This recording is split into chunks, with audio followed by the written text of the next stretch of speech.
July 2nd, a day awaited by millions.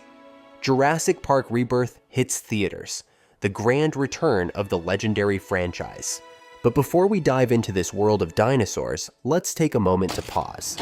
Have you ever wondered, how are they made? Is it all CGI magic, or are there real-life animatronic monsters brought to life in full scale? Perhaps, somewhere on the studio lot, real robotic predators are prowling around. Today, we're going behind the scenes, to where prehistoric giants come to life. It all started back in 1993, when Jurassic Park rocked the film industry and the hearts of viewers. This wasn't just a movie directed by Steven Spielberg, it was a cinematic wonder that couldn't have existed without the many secrets behind the scenes. Let's dive into the incredible story behind the making of one of the most visually stunning projects in film history. The story of Jurassic Park began in the 1980s, when author Michael Crichton started developing a screenplay that later turned into the novel of the same name.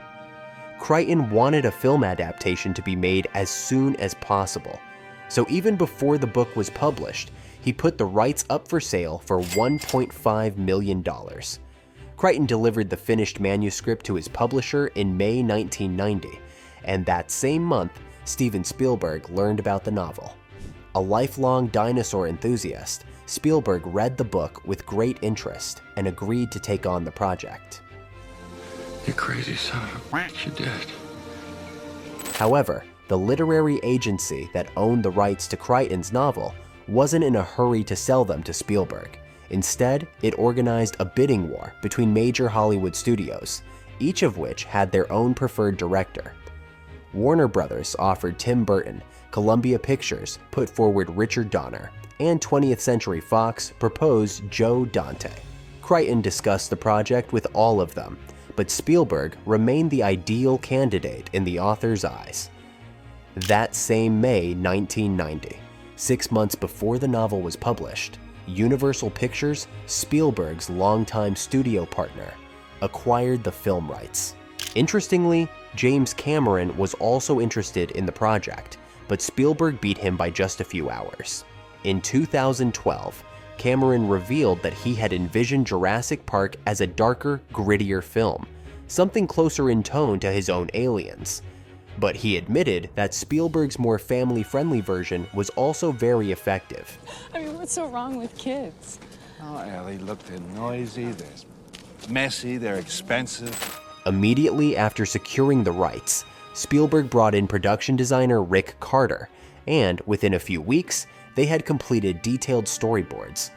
For the screenplay, Spielberg turned to Michael Crichton, offering him an additional $500,000 for the job. Crichton wasn't thrilled about the idea. He was already burned out on the Jurassic Park story by the time he finished the novel. Nevertheless, he agreed, but only to write a first draft and suggested that another writer handle the character development. According to Spielberg, he wanted to make Jurassic Park into a land-based successor to Jaws. He also drew inspiration from the 1933 King Kong, a benchmark for visual effects in its time, and Godzilla, King of the Monsters, 1956, a classic dinosaur film. What do they got in there, King Kong? It soon became clear that Jurassic Park would require much more time for development and special effects than Spielberg had originally anticipated. Not wanting to lose momentum, he directed Hook, which was released in 1991. Around that time, Crichton finished the rough draft of the script, and Hook co-writer Malia Scotch-Marmo suggested working on the final version. After releasing Hook, Spielberg wanted to immediately begin work on Schindler's List. However, studio executives insisted that he direct Jurassic Park first, so production resumed in January 1992. Malia Scotch-Marmo spent 5 months writing her version of the script, but Spielberg wasn't satisfied with it and began looking for a new writer. That writer turned out to be David Koepp. He chose to write his own version, and Spielberg gave him full creative freedom, with one condition: 2 specific scenes had to be in the film: the T-Rex attack on the car and the kitchen sequence. You said you've got a T-Rex? Uh-huh. Say again. We have a T-Rex. Interestingly, although Scotch Marmo contributed to numerous revisions of Kep's script, her name was ultimately not included in the film's credits. And now, let's take a look behind the scenes, where the fate of each character was decided long before the first frame, and see how the casting process for the actors unfolded. The majority of Jurassic Park's $63 million budget was allocated to creating the dinosaurs, so Steven Spielberg aimed to cast talented but not overly famous actors. Kurt Russell and Richard Dreyfuss were considered for the role of Alan Grant, but both demanded salaries that were too high. Compensate you by fully funding your dig for a further 3 years. The role was then offered to William Hurt, Harrison Ford, and Tim Robbins, all of whom declined. Ultimately, the part went to Sam Neill, who was Spielberg's top choice.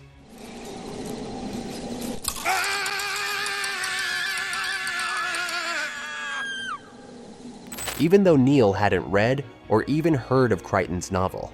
In fact, Spielberg had to delay the start of filming by an entire month due to Neill's scheduling conflicts. The role of Ellie Sattler was offered to Robin Wright and Juliette Binoche, who both turned it down.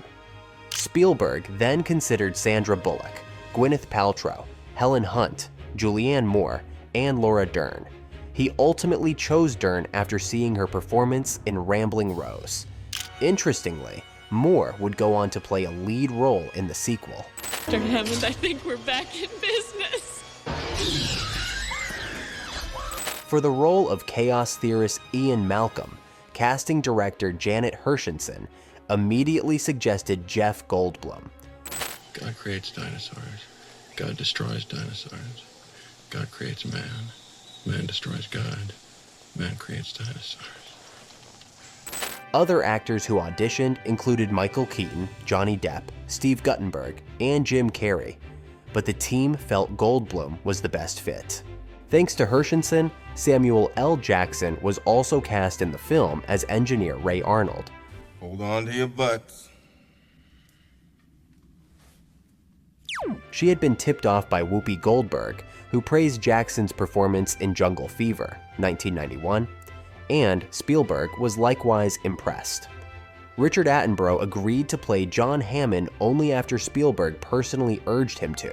The actor was initially hesitant, having not appeared in a film for 14 years, but Spielberg insisted that no one else could bring the character to life.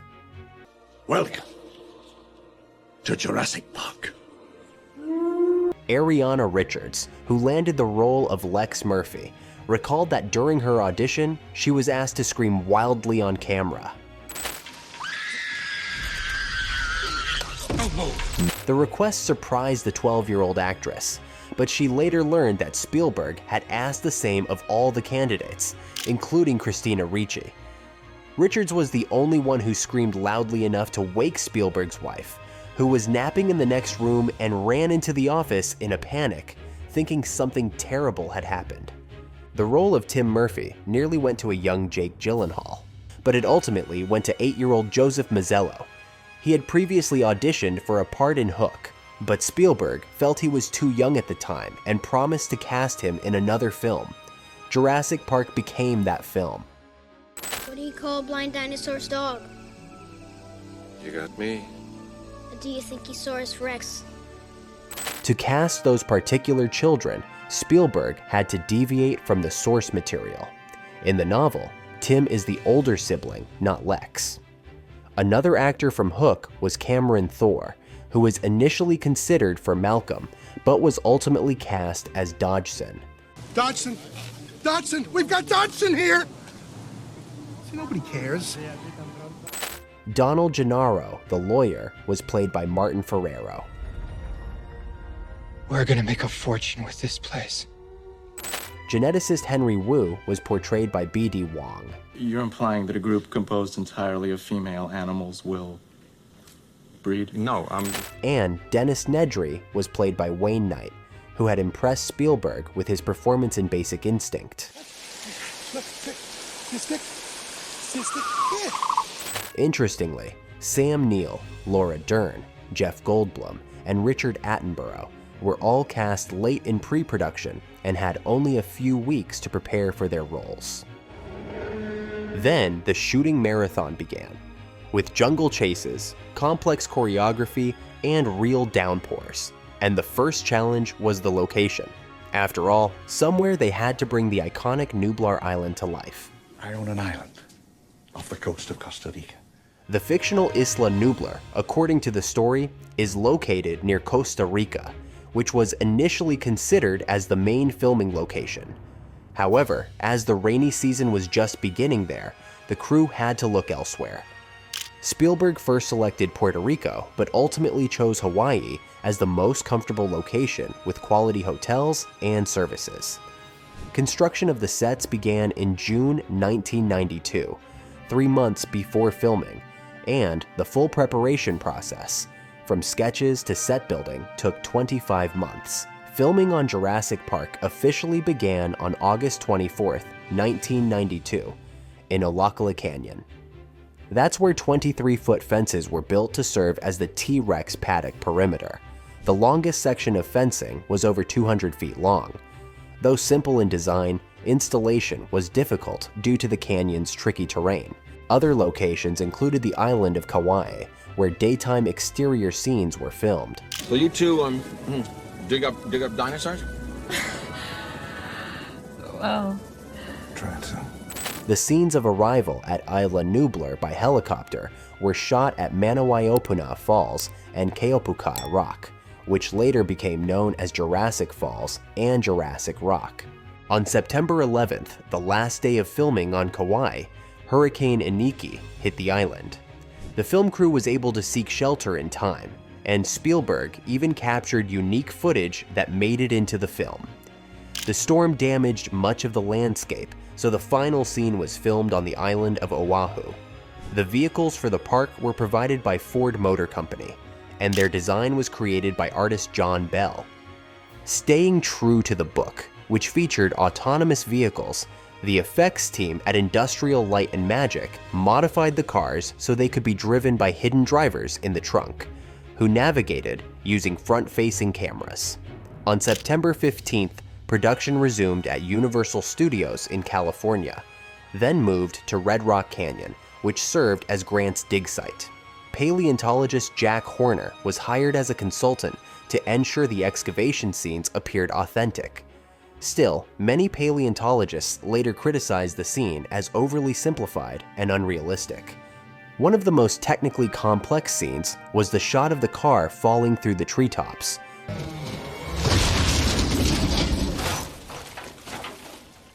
Well, we're back in the car again. For this, a 50-foot steel tree was constructed. The car was hoisted up and dropped repeatedly to capture the fall from different angles. Spielberg wanted the tree to appear even taller, so the background was carefully decorated to create that illusion. Universal Studios didn't have a soundstage large enough to shoot the T-Rex breakout scene, so in late October, the team moved to a Warner Brothers soundstage. Rain machines and real mud were brought in, along with a life-size animatronic T-Rex, about 20 feet tall and 40 feet long. Not surprisingly, this came with its share of problems. During filming, the dinosaur model began to shake uncontrollably. It had absorbed too much rainwater into its foam skin, so assistants had to continuously dry it with towels and hair dryers. The famous shot of water rippling in a cup, triggered by the T-Rex's footsteps, was inspired by a bass rhythm in a song by Earth, Wind, and Fire. Special effects supervisor Michael Lantieri didn't know how to replicate the effect until he placed a glass of water on a guitar and plucked a string, creating the desired ripple.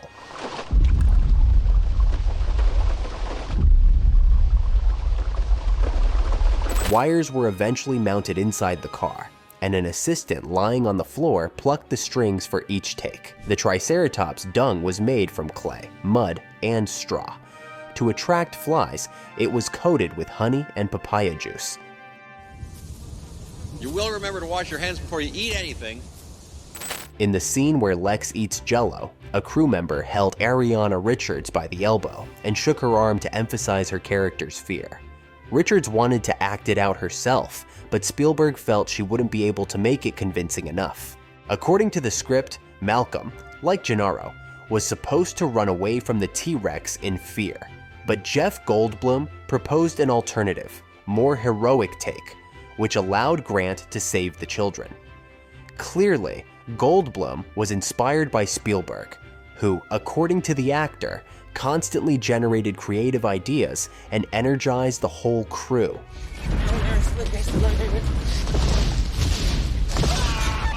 Filming wasn't without minor injuries. While shooting the scene where Grant lights a flare to distract the T-Rex, Sam Neill burned his wrist with splashing phosphorus. During the kitchen scene, Joseph Mazzello accidentally collided with a dinosaur prop and fell, hitting his head hard. Coincidentally, this happened on his 9th birthday, and while he lay on the floor recovering, Spielberg and the entire crew surprised him with birthday wishes.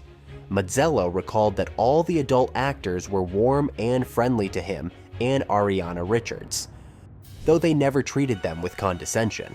Jeff Goldblum, in particular, spent a lot of time with the kids, entertaining them with funny antics between takes.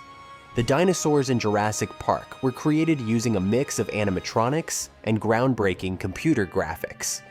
Spielberg aimed to use practical models as much as possible and avoided stop-motion animation, which had been the standard in previous dinosaur films. Stop motion involves slightly moving static models between frames to simulate movement. Most of the practical and digital effects were handled by Industrial Light and Magic, and life-size dinosaur models were created by artist Stan Winston, best known for designing the Alien Queen in Aliens. Notably, Winston and ILM also worked on Terminator 2. Stan Winston's team was divided into two groups, one focused on the visual design of the dinosaurs, the other on mechanical functionality. The dinosaurs were essentially robotic puppets with foam and latex skin. Most of the controls were hidden under special platforms. Are those meat-eating metosauruses? In large-scale scenes involving Gallimimus herds, simpler puppets were initially planned, modeled after Winston's creations. But inspired by the revolutionary effects in Terminator 2, Spielberg decided to have ILM create those wide shots using CGI. All CGI work on the dinosaurs, including virtual skeletons and motion animation, took nearly a year. In total, Jurassic Park featured more than 50 CGI shots. Rendering a single frame took 2 to 4 hours, and the rain-soaked T-Rex scene required about 6 hours per frame. No. Out of the film's 127-minute runtime, only 15 minutes featured dinosaurs, 9 minutes with animatronic models, and 6 minutes with digital effects. All full body shots of dinosaurs were CGI, while close-ups of body parts used animatronics. Interestingly, CGI was also used in the scene where Lex nearly falls through the ceiling. Instead of Ariana Richards, a stunt woman was used, and her face was digitally replaced with the actress's. Editing for Jurassic Park began during filming. Once production wrapped, Spielberg left post-production oversight to his producers, while he traveled to Poland to work on Schindler's List. He monitored Jurassic Park remotely via video calls. The director described the experience of working on two vastly different films simultaneously as bipolar.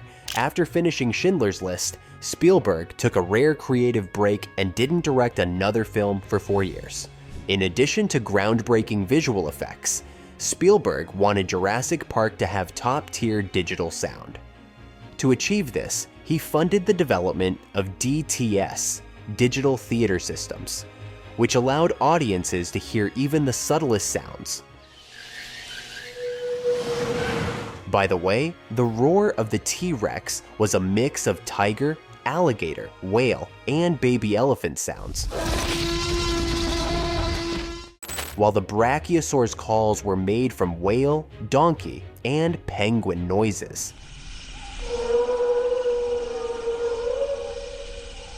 During T-Rex scenes, Spielberg would sometimes mimic dinosaur roars through a megaphone.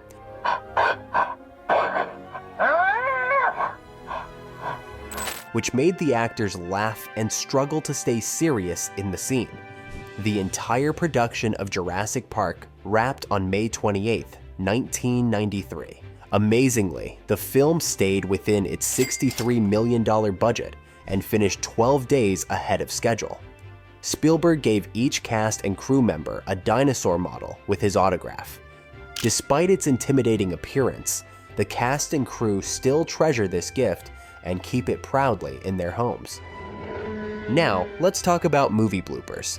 No matter how great a film may be, there are always small mistakes and oversights. Jurassic Park was no exception. These details certainly don't ruin the overall impression, but let's take a look at them anyway. It's quite surprising that the paleontologists uncover a perfectly intact dinosaur skeleton, considering that real fossils are pieced together bone by bone. And in reality, they would be buried under hardened soil, not just soft sand that can be brushed away effortlessly.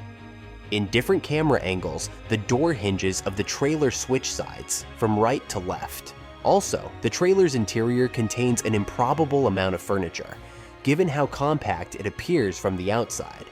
No dinosaur blood could actually be recovered from mosquitoes in amber, because Dominican amber formed millions of years after dinosaurs went extinct. Moreover, the insect shown is a crane fly, which feeds on nectar, not blood. It's also unclear how frog DNA could be helpful, since dinosaurs are more closely related to birds than to reptiles. Look at the vertebrae, full of air sacs and hollows, just like a bird. And even the word raptor means bird of prey. The word Tyrannosaurus is misspelled with a single N, and Stegosaurus is incorrectly spelled using an A. The goat leg that falls onto the car roof disappears for a moment, then mysteriously reappears in the same spot. Also, it looks neatly severed, rather than bitten off by a predator. A cliff appears near the T-Rex paddock that wasn't there earlier. A signpost that was pointing upward suddenly flips sideways. The car gets stuck in a tree located near the paddock wall. Yet later, the wall is nowhere to be seen. Eggshells resting on dark soil suddenly appear on light-colored sand. Gallimimus dinosaurs outrun the heroes, but when the camera angle changes, no one is ahead of them. In a close-up, Grant is standing by the fence, ready to catch Tim, but in the wide shot, he's several feet away from it. The T-Rex walks between the cars in the same direction, twice. Ellie also leaps over the same log twice on her way to the control room. Despite being called Jurassic Park, most of the featured dinosaurs, like velociraptors, triceratops, gallimimus, and Tyrannosaurus rex, actually lived during the Cretaceous period.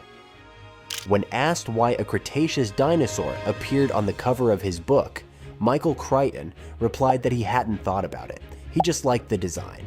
These are the errors we noticed in Jurassic Park. What inaccuracies stood out to you? Share them in the comments. And now, what you definitely won't see in theaters: deleted scenes and behind-the-scenes mishaps. The original cut of Jurassic Park included extended versions of several scenes. For instance, previously unseen footage and dialogue existed during the excavation sequence. Then, based on behind-the-scenes photos and a suspicious cut, a kiss between Ellie and Grant was removed from the final version. In the scene following the tour, you can spot Grant being the first to rush to the lab door. Other deleted fragments include a conversation between Ellie and Malcolm while Grant is holding the newly hatched dinosaur. There was also a scene that gave a more detailed explanation of why Hammond's grandchildren were on the island. Interestingly, a baby Triceratops was meant to appear in the film. It showed up in early storyboards and was even built as a full animatronic, but for unknown reasons, the creators decided to scrap the scene. However, these deleted scenes were never officially released as a compilation. and it's possible that the filmmakers are hiding even more unseen material. Luckily, there's plenty of behind-the-scenes content available to the public, so let's enjoy some of the most fascinating and funny moments from the Jurassic Park sets. That's a true story. I love this guy. Yeah! Cut, good. Perfect. Excellent. My dear T-Rex, welcome to Jurassic Park. And cut. Very good. But what made Jurassic Park so iconic? What was the key to its success? Even during pre-production, Universal began planning a massive marketing campaign for Jurassic Park, allocating around $65 million, $2 million more than the film's entire production budget. The studio signed dozens of contracts with companies to create and promote a wide range of products, including several video games, toy lines, and novelizations for younger readers. Universal promoted the film as an unconventional blockbuster without movie stars, which, according to Sam Neill, irritated the cast. No one liked feeling like a second-tier celebrity.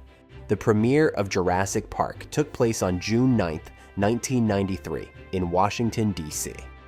The next day, it opened wide in US theaters, and between late June and October, it was released in most countries worldwide. To support the release, a traveling exhibit titled Jurassic Park Dinosaurs was launched, showcasing dinosaur skeletons and film props. The film made a strong start, earning $50 million in its opening weekend.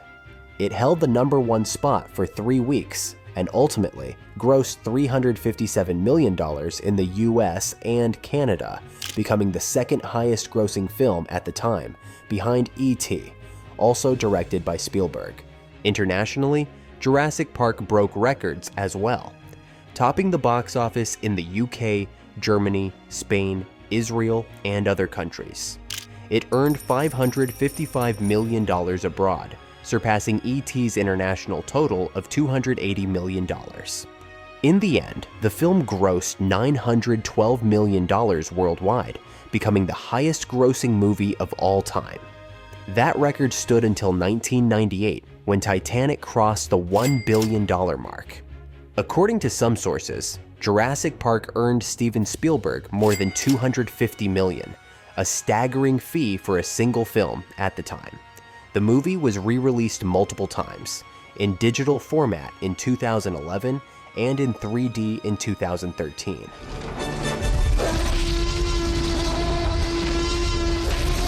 Critics also received Jurassic Park warmly. They praised it for its thrilling and terrifying sequences, realistic special effects, and groundbreaking animatronics, calling it one of the greatest blockbusters ever made, though some noted weak characters and a clumsy plot. The film was honored by major awards. It won all 3 Oscars it was nominated for: Best Sound, Best Sound Editing, and Best Visual Effects. The British Academy awarded it Best Visual Effects, and the Saturn Awards named it Best Science Fiction Film of the Year, while also recognizing its directing, writing, and effects. However, the nominated composer, costume designer, and lead actors lost in their categories. In the years that followed, critics repeatedly included Jurassic Park in rankings of the greatest and most influential films ever made. In 2018, it was preserved in the United States National Film Registry by the Library of Congress. The film had a tremendous impact on cinema, setting new standards for visual effects, and paving the way for technically ambitious sci-fi films like The Lord of the Rings, King Kong, Godzilla, and the Star Wars prequels. It also sparked public fascination with dinosaurs, leading to increased funding for paleontology, which contributed to numerous scientific discoveries. Interestingly, Ariana Richards became so inspired by dinosaurs that the summer after filming, she helped paleontologist Jack Horner with excavations in Montana. The story of humans versus dinosaurs continues to inspire comics, video games, and theme park attractions. This park was not built to cater only for the super rich. Everyone in the world has the right to enjoy these animals. Jurassic Park also positively affected the careers of its main cast. They continued landing notable film and TV roles, and Laura Dern went on to win numerous awards, including an Oscar. By the way, Dern and Jeff Goldblum began dating during filming, but they split 4 years later. Joseph Mazzello occasionally appears in films, while Ariana Richards chose to pursue a career in painting. Richard Attenborough returned to acting and directed several more films before passing away in 2014 from complications following a stroke, just days before his 91st birthday.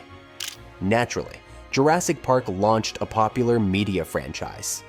After the film's success, Michael Crichton wrote a sequel novel, The Lost World, which Spielberg and David Koepp adapted into The Lost World, Jurassic Park, in 1997. Though no further books followed, Jurassic Park 3 was released in 2001, directed by Joe Johnston. Both sequels were box office successes, but were received more coolly by critics and audiences. 14 years later, the franchise was rebooted with Jurassic World, which grossed over $1.6 billion. It was followed by Jurassic World: Fallen Kingdom in 2018 and Jurassic World Dominion in 2022, both of which also crossed the $1 billion mark. In July 2025, the premiere of a new film titled Rebirth took place, starring Scarlett Johansson in the lead role. Despite the commercial success of these sequels, only the first Jurassic Park achieved true classic status and remains a landmark in cinema history. Be sure to share in the comments if you'd like to see more videos like this, and whether Jurassic Park is one of your favorite blockbusters.